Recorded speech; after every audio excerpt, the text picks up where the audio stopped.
Back here in Connecticut, a group is expected to gather today to rally against ICE. Your reporter Taylor Knight live in New Haven with more on their message. Taylor, good morning. Good morning, Kate. The new Haven Immigrant Coalition will be demonstrating right here at the courthouse later today. They say that they are rallying in memory of that woman who was an activist just like them that was shot and killed by an ICE agent.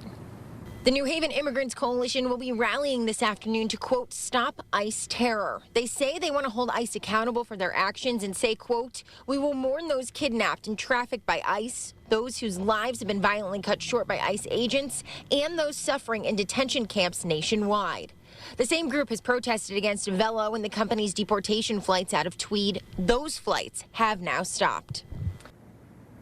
There were also rallies held in other nearby cities overnight, like New York and Boston. Today's rally here in New Haven will be held at 4 this afternoon. Your reporter live in New Haven, Taylor Knight, Channel 3 Eyewitness News. Taylor, thank you.